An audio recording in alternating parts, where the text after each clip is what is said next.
Muslim and also want democracy? The answer is no. Because you're choosing something that man created or man wants over Allah. So I think you need to take a look at your own aqidah, because it's very dangerous at the moment.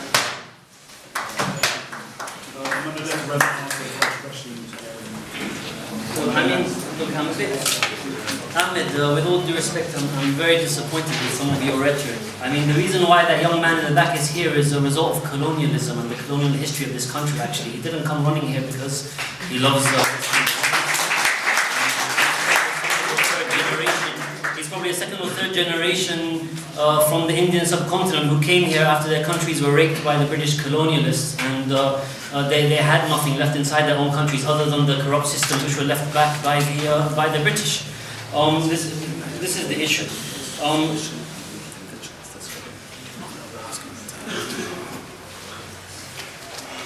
The other point which I would make is that I think that, Ahmed, while it's interesting that you speak on behalf of the Libyan people, yet I'm not sure what gives you that mandate whatsoever. The Libyan people, we've seen them speaking on YouTube, on the TV, on Al Jazeera, many of them, and I've never heard a message like yours coming from the mouth of a single Libyan person. Speaking frankly, definitely the Libyan people, they have the Islamic feelings, they have the feelings not only of Islam but also of unity. Otherwise, why would they call about Syria? Why would they call about liberating Palestine? Why would Mustafa Abdul Jalil start talking about issues like polygamy? I mean, for me it was a very cheap rhetoric statement by him to try and win the support of the people. But the point being is he knows how to win the support of the people by appealing to their Islam. That's how he's winning the support of the people inside Libya. So I think that we need to recognize that your ideas and your thoughts are alien to that society. This is a reality. And whereas Khilafah, it has a long history. I would just want to make a point which I disagree slightly. Not only is democracy a human system, yes, it's also run by humans, so it has its human failings. The Islamic system is also a human system in the sense of, what I mean, not human system, it's run by humans. But the system itself is from Allah subhanahu wa ta'ala. The Islamic rules and laws are from God. That's the difference between the two. You will always have imperfect implementation of whatever system you put into place. But the question is, which of the two systems is better? And the history of democracy, the history of nationalism, the history of secularism in the Western world in the last century, when are people going to wake up and look at it very critically and start to ask questions? Start to just ask questions. Should I be swallowing hook, line and sinker these failed ideologies when the people living there, the indigenous people, are themselves questioning them and raising questions about them and recognizing and realizing that they have been sold a lie for decades, not just for a few years, for decades actually. This gentleman. I have a question. I sense the title, what will the autumn bring after the Arab Spring?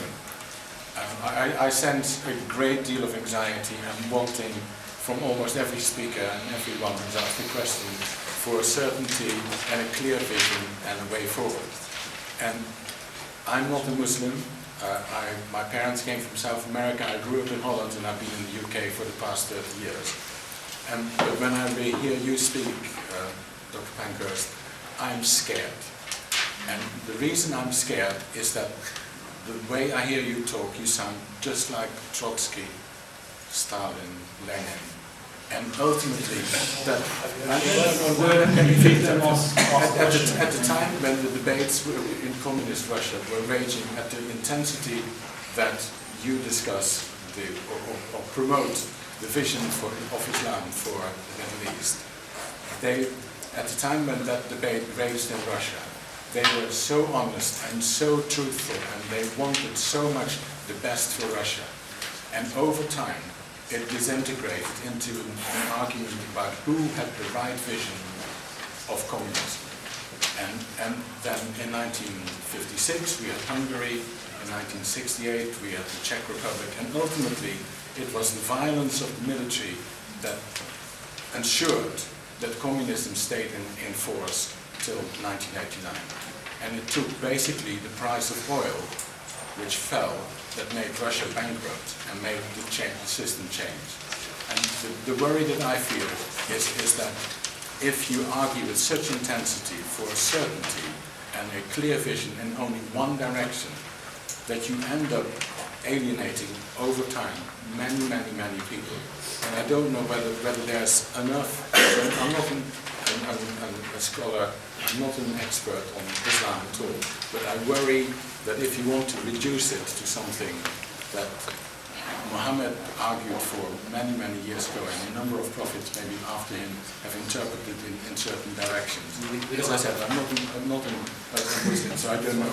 But if you want to reduce it to a simple set of rules, you end up alienating over time more and more people, and ultimately end up resorting on force and violence to keep the system going. And I think maybe Saudi Arabia is a good example. Can I take two more questions? Yes, of course. 40. No, two. Can I have that gentleman right back? I think some facts need to be brought to the floor there, because it seems that our friend Ahmed Shebani is gunning for democracy and presenting a picture that democracy is something that will liberate mankind, when the reality of just the last 20 to 30 years is that there is more blood at the hands of Democrats than in the last 30 years, than in 1300 years of Islamic rule. My question is, Ahmed, are you willing to push the people of Libya in a direction that's going to result in their destruction, as it has resulted in the destruction of the Iraqis, the Afghans, and those nations which have attempted to adopt democracy? Are you willing to take your nation, your people, in that direction? I put it to you now.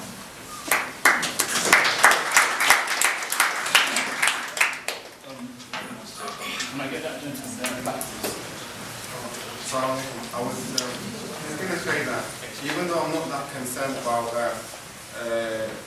what you personally believe in and what your party calls for, the only problem I have is that you try to give it Islamic justification. So I don't mind what your party does. I don't even mind bowing down to the Queen. But the point is that To NATO. Ask the questions and get the time. By trying to justify it Islamically, that's where the barrier is, because Allah he clearly says in the Quran many times how to deal with the adulterers and how to buy and sell. In fact, the longest ayah in the Quran is about contractual laws. So if Allah created me and Allah created Libya and Allah created the people of the Libyans and the problems of the Libyans, and then a Muslim who says that he doesn't know the answer to the problem, it's not the viewpoint of a Muslim. So therefore, I would just like to say that you can believe in what you believe in, but there's no common ground between what you believe in and Islam. So you can believe in what you want, but Islam has its views and they're separate to yours.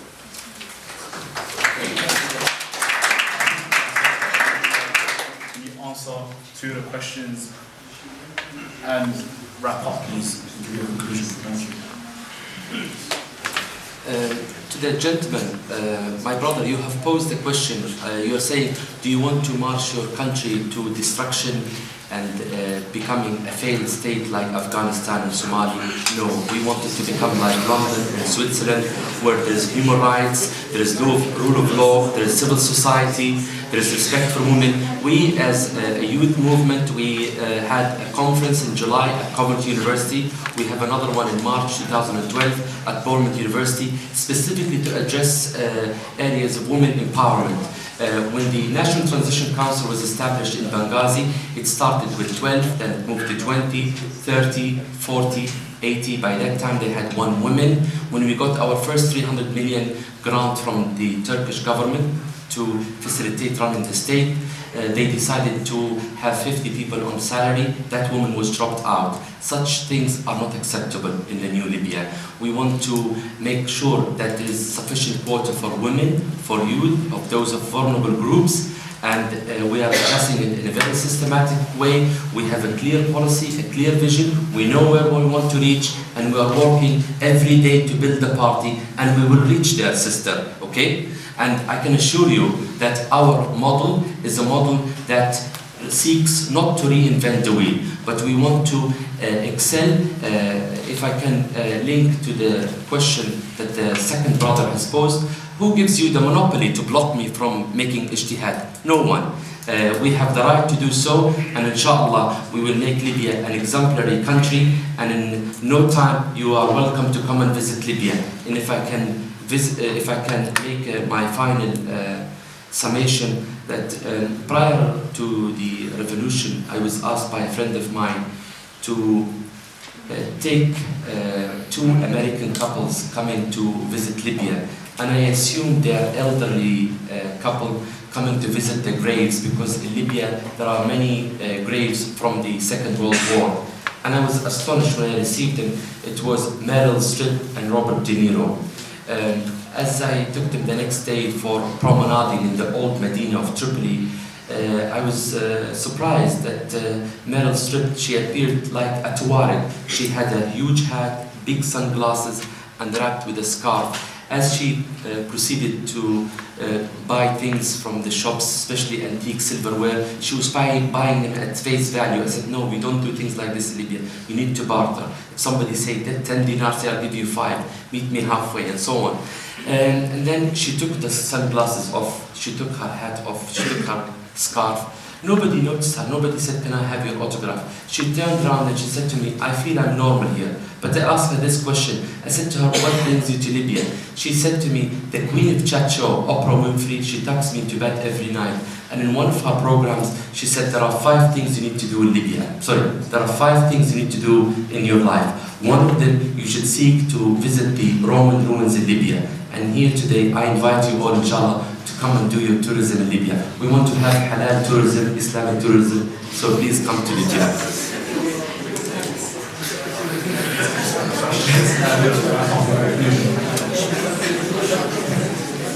I'll address on the question by the gentleman at the front, which is an interesting question. First of all, it's been raised before. Saudi Arabia is always raised as an example.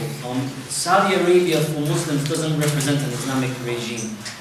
Saudi Arabia, the birth of Saudi Arabia actually came as a result of the alliance with the British in World War I against the Ottoman Islamic State.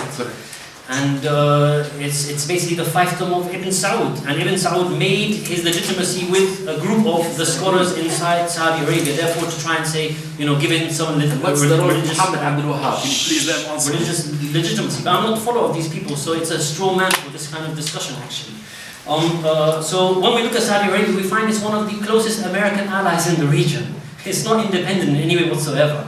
Yeah, so the Saudi Arabians sent their troops into Bahrain to squash the Arab Spring there, while at the same time organizing with Qatar that will give the green light for the NATO in Libya. So this was the quid pro quo between them. So when we talk about Saudi Arabia, we need to be very clear. Saudi Arabia does not represent Islam. In fact, it's one of the countries which has to be swept away by the Arab uprisings, frankly speaking. And this goes for many of the other countries inside the region who also address their legitimacy in religious garb. You said, I'm very certain, inside my point of view. Look, there's something called normative Islam, yes, which is orthodoxy. And Muslims as a whole, it's part of the fundamental creed that you believe inside the book of God, the Quran, and you believe inside the words of the Prophet Muhammad, because it says inside the book of the Quran to follow the words of the Prophet Muhammad. So every Muslim has that certainty. The difference between them comes on then how do we interpret these particular issues. Yeah? How do we explain these issues? There are some things which have room for interpretation, and there are some things which are completely outside of the discussion. From normative Islam, one of the things which is completely outside of the discussion is having a ruling by anything other than Islam. That's completely outside of normative Islam. It's not part of Islamic teachings. It's not part of the Islamic basis whatsoever. Throughout the history of Muslims and Islamic scholarship and normative Islam, it's always been shown time and time again and been confirmed time and time again by consensus. Everyone has agreed. It's not a point of debate. That Islam has its own specific rules and laws which have to be implemented by the leader, and he derives his legitimacy by the fact that he applies them. If he doesn't, he should be removed. He is elected by the people to apply those rules. If he deviates from applying those rules, he should be removed. This is very clear. So the issue of accountability, the issue of elections, all of this exists within the Islamic system. And I'll make this as the final point, to go to the general thing about after the Arab Spring, what next. At the moment, there's the big craze about Islamic democracy, or some kind of, we can use democracy to get Islam. But what the people are beginning to realize, and they'll realize more and more over time, is that this whole thing is not about bringing Islam. All they're electing at the moment is electing good Muslims to be running the old system. It doesn't matter whether you get angels to run the old system, it still remains the old system. It still remains the old interest in place, it still remains the old way of doing things, it still remains based upon the old Sykes-Picot agreement, and so on and so forth. What needs to be realized by us is that the only real change, the fundamental change, is not to try and get good Muslims into ruling, but to try and get Islam as the basis of the ruling, and then account whoever's put into power upon that basis. And yes, there is a certain certainty behind that. As I said, it's based upon normative Islam. Whereas what you're talking about, the Leninists and the Trotskyists and so on, so this is another one of the failed ideologies of the 20th century. It's a secular ideology in the same way that secular democracy and liberal democracy is a secular ideology. And it is, again, part of the history of secularism of Europe and the Northern Hemisphere, which has led to great bloodshed in the 20th century. And we want to move beyond that and rediscover that, look, this secularism, this idea has emerged from the West. It doesn't have a place.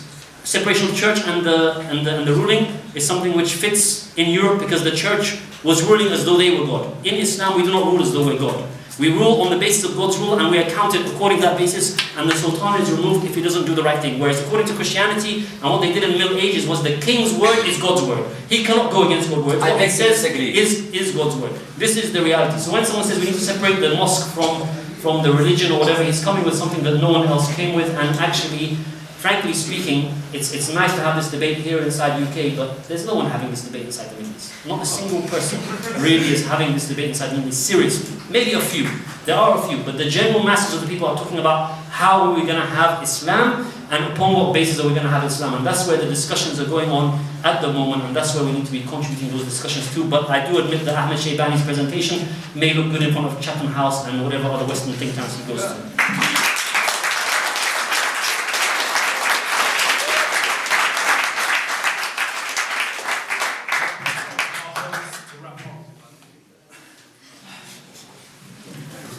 I think that was a good and clean fight. Just a final wrap up to remind you guys that it was a Queen Mary Ideological Society that held this event for you today. And if you would like to get involved within our events in the future coming up in the second semester, we've been handing around some papers and hoping to fill them out. We'll have a stall outside that you can fill out as well. Lastly, I would like to thank, first of all, the student union that allowed this event to take place, especially Dominic from the student union. I would like to thank both of our distinguished panelists for coming down today. If we could get a round of applause.